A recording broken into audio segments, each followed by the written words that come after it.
Hey everyone, my name is Adam. This is the New Woodworker, and I am recovering from an L5-S1 PLIF. Thank you, bud! Spinal Fusion. And that's my son doing part of the yard work that I would normally do. And I also had a lot of nerve damage to repair down my legs because my nerves running down my legs have been impinged and damaged and cut off for years now. So I haven't really felt my legs a whole lot in at least 5 years, if not closer to 10. I just kept going, just kept working, kept doing, kept climbing trees, kept working construction, kept carrying logs, just kept doing stupid things to destroy my body even more. But I wanted to talk to you guys about why it took me so long to decide to have this surgery done, because 18 years ago, 2003, I was told that I needed a spinal fusion due to a weightlifting injury that blew one of my discs out like completely. I had deadlifted heavy weight for a very long time, and no problem. I did perfect form. I used wraps, and I always lifted on the ground. Well, one day after years of heavy ground deadlifting, I go to a friend's gym and he's got a deadlifting platform. And if you don't know what a deadlifting platform is, it puts your feet up off the ground. So when you're extending the barbell down, you don't have that smack on the ground that I had been accustomed to for years. Needless to say, a very lightweight, just to warm up, blew my back out. I think I was warming up with just 25s on each side, maybe 35s on each side. And I hyperextended because I was expecting the floor to be there to smack the floor, and I hyperextended, blew out, like literally blew out a disc, blew out L5-S1, ruptured L4-L5, and I had already had a cracked SI joint from a skateboarding injury when I had taken a big fall off of a half pipe. So I was already in a mess down there, and you'll have to excuse me. Definitely hurting quite a bit down in my incision point today. So that's how I got my injury. And then I rested. I did the PT, I did the therapy, I did the ice and the heat, I did everything that they wanted me to do. But my disc was already too far blown out that it couldn't heal itself in any way. And then within 6 months they said that I needed a fusion in that area because there was nothing left. And all the particles of my disc were pretty much floating around. I was at the time in the music industry in a band that was doing pretty well, and this injury put me in bed, and then changed everything about my life, changed the direction my entire life was going in. And I decided I would not get a spinal fusion then. I decided that I would change my life, change habits, change everything about what I did, change everything about everything I did. And so through yoga, meditation, physical therapy, stretching every day, all day, being more conscious of the way that I work, being more conscious of the way that I work out and lift, I've been able to keep my injuries at bay for the most part, meaning livable for 18 years. But I've been living in a tremendous amount of pain. And I've been cycling on and off pharmaceutical painkillers and natural and holistic painkillers. And I'm very OCD about my body and about controlling my body, and I have used substances like kratom to get through the past 5-6 years especially. Kratom has been a huge blessing. I was also in a car accident 10 years ago that impinged my entire right side, and I couldn't move my whole right side because all my nerves were just impinged and locked up. And that took quite a while to get out of. That got me hooked on pain pills. But fortunately for me, I am so OCD about my body that when I feel that I'm getting controlled by something else or addicted to something, I do whatever it takes to break that. So I did. I broke that then. But 18 years of going through this pain every day and working through it, I'm sure that if I didn't work the way that I did, it may be different. But then again, sitting at a desk could have caused the same thing, sitting at a desk every day. So I'm an owner-operator of a construction company, of a tree and landscape service, of a handmade custom furniture company, and of a video and photography production company.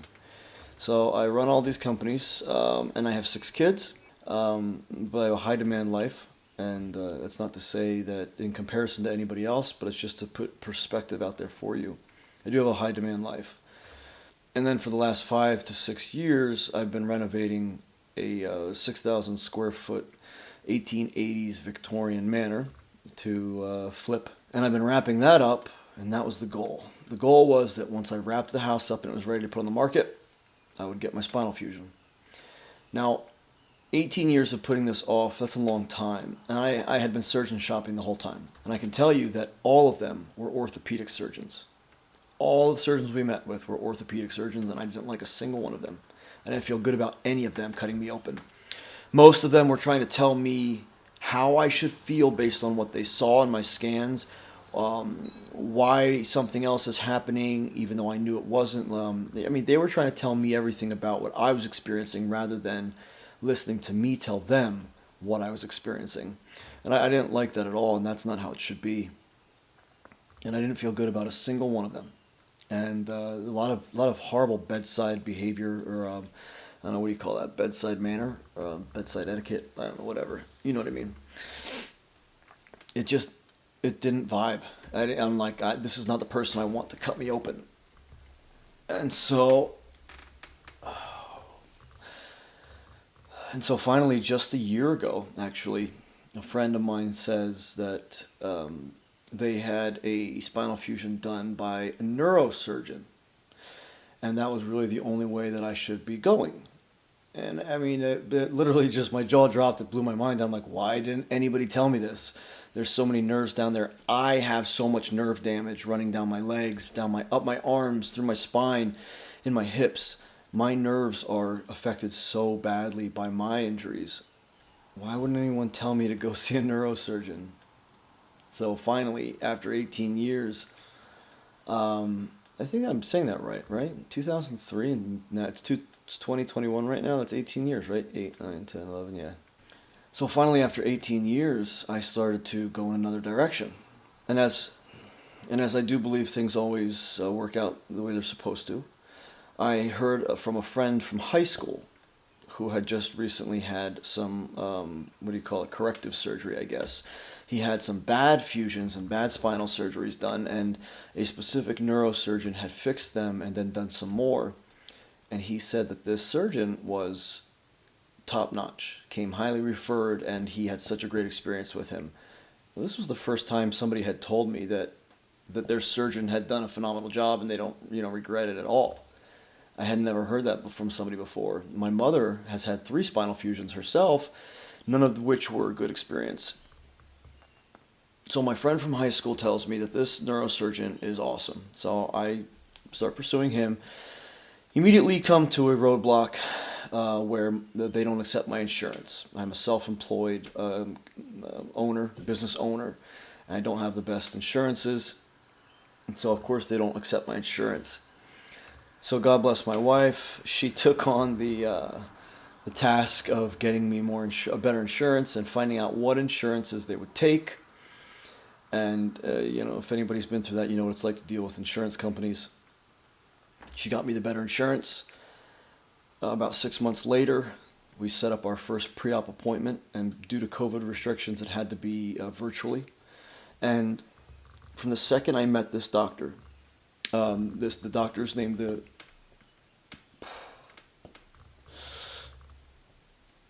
one of the worst parts about it is the muscle spasms that you get, and the muscle spasms that hurt.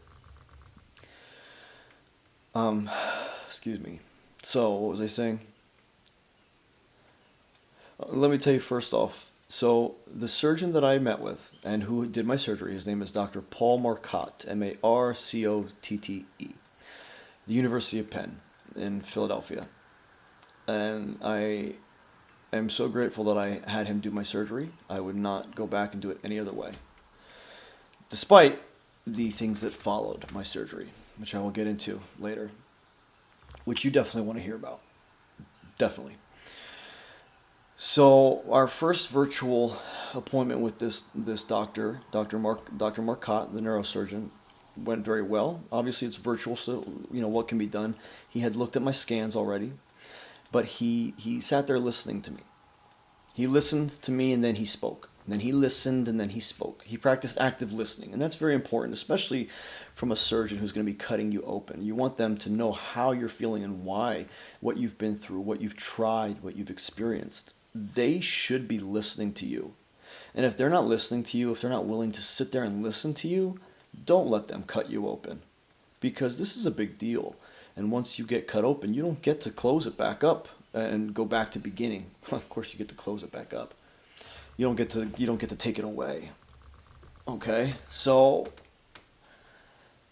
make sure that whoever you're meeting with is respecting you and paying attention to you. So the virtual appointment went very well, and I also really liked everybody on his team, pretty much, because it's not just one person doing this, it's a team. And I really liked everyone on his team that we had spoken to and met, and it was a good experience. Well, leading up to surgery, I had a house to finish for modeling, and I had to be on my feet doing manual labor all day from 6:30 a.m. to about 9 p.m. for a few months to get this house finished, to get it on the market. And I had a lot to do, and so I did it. And at the same time, while I was doing it, I had to back off my pain meds.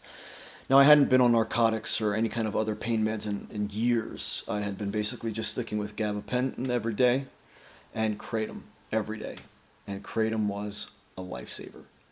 If you don't know anything about kratom, please be cautious before you use it.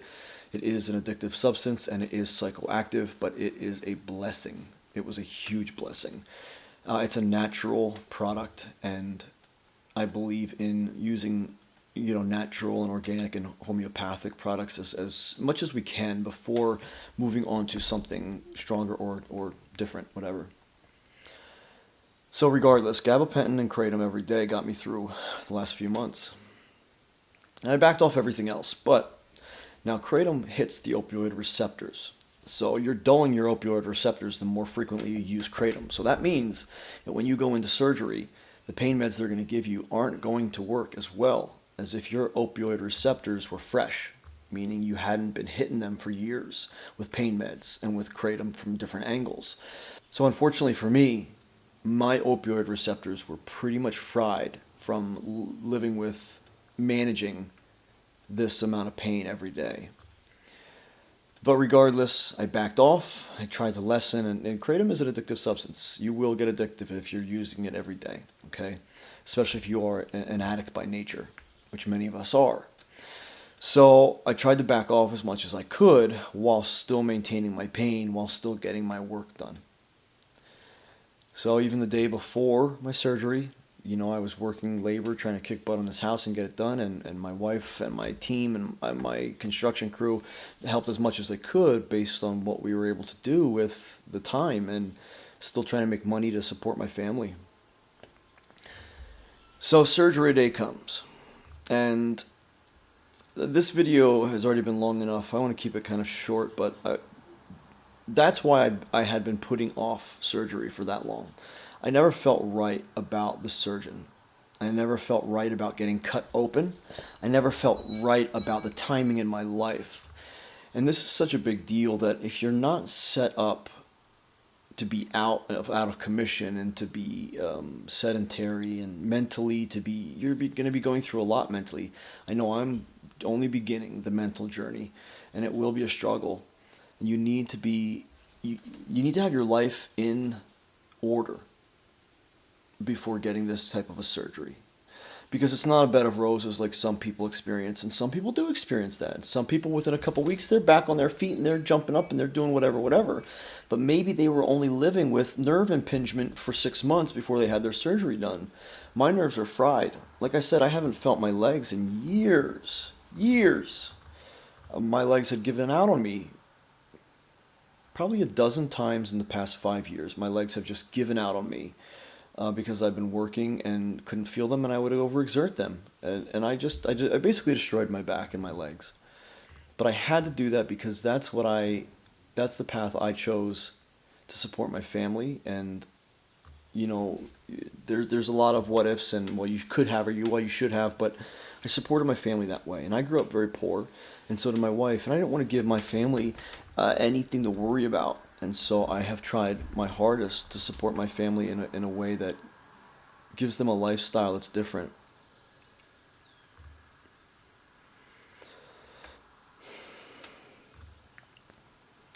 So hopefully that answers the question as to why I waited so long to put this off. I think it's vital to find the right surgeon. I think it's vital to have your life in order. And I think it's vital for you to mentally and physically be ready for this type of a recovery. So I think let's keep that at video one right there. I hope that that helps a lot of people who are thinking about having this surgery done. It is a big ordeal, and if you are an owner operator, let's say, and you can take the time off to just stay at home for a few weeks to a couple of months, depending on who you are and how you're recovering, and then basically just run things after that, then maybe this is a good idea for you to do. But if you're someone who can't afford to be in that position just yet, you need to start working to get in that position, because once you get laid up, you're going to be out for a while, and and based on what happened to me after my surgery, I may be laid up a little longer than the typical person. And you're definitely going to want to hear what happened to me after my surgery, because it's very abnormal. So there you go. I hope that answers some questions, guys and gals. I look forward to hearing from you and talking to you in the next video. I'm Adam, and this is the New Woodworker.